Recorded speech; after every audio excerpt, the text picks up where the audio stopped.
Ariel Helwani in New York City alongside the reigning defending UFC women's featherweight champion Cris Cyborg, who of course faces Amanda Nunes on December 29th in Las Vegas at UFC 232. Cris, it's good to see you. We are rapidly approaching UFC 232. You've been in some big fights throughout your career. Would you say, because it's champion versus champion, that this is the biggest?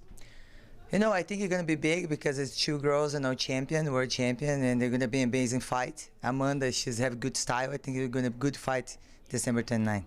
She used to fight at 145, now of course is the champion at 135. Will you look at her fights in the past when she fought at featherweight when you're trying to prepare for this fight, or are you looking at her more recent stuff at 135? I look couple fights, and then I watch it against Valentina, I watch Alex Davis, Cris Cyborg. I have other fights she's won too.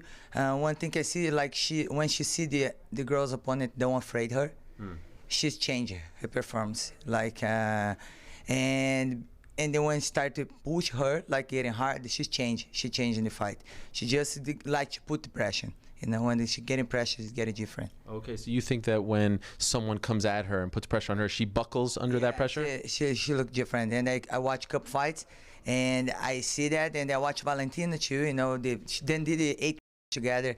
I actually think she get 5 rounds and won the Amanda, but you know, we have to make more for beat the champion. You just go over there and you have to do more for beat the champion. Speaking of Valentina, you've been training with her as of late. Of course, she's fighting for the 125 title in early December. How did that come about, you and Valentina training together? You know, we know a little bit because she's going Thailand a lot, and she's a Tiger Muay Thai. I'm in Phuket top team. They're very rival in Phuket, and she's very good Muay Thai, and I follow her a long time, and she's really fast, 125, and I think she'll be great for division.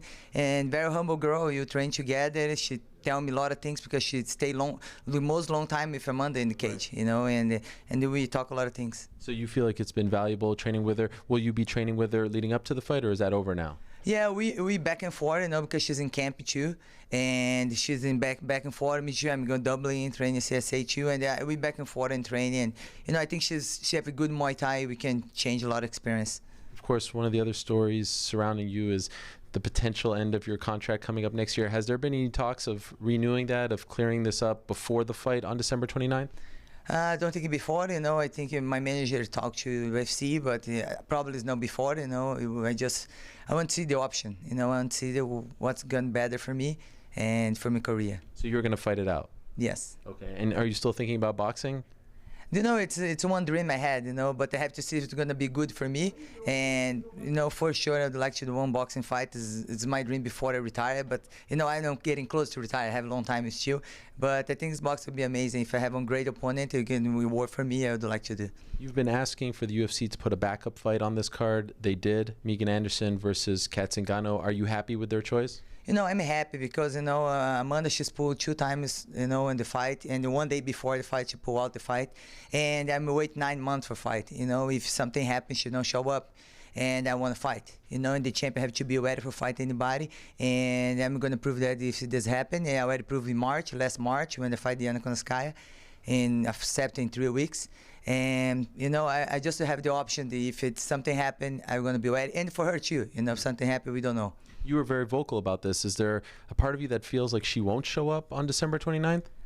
You know, she did twice. You know, she did twice, and then when you did something like this, and then she's asked so much long time for fight me, and we supposed to fight July, and she lied about her food because we never have anything medical sent about her food, and she say she cannot fight.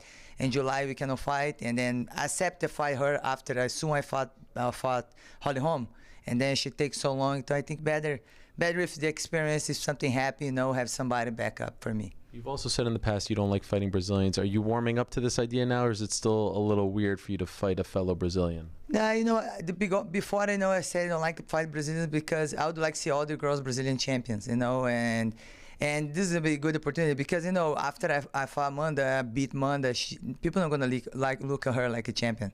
She can hold 135 pounds belt, but everybody going to remember how I beat her. But she asking for this, you know. I didn't ask, you know. I was in my place, and she asking for. I need to fight. It's my job, and they're gonna be there.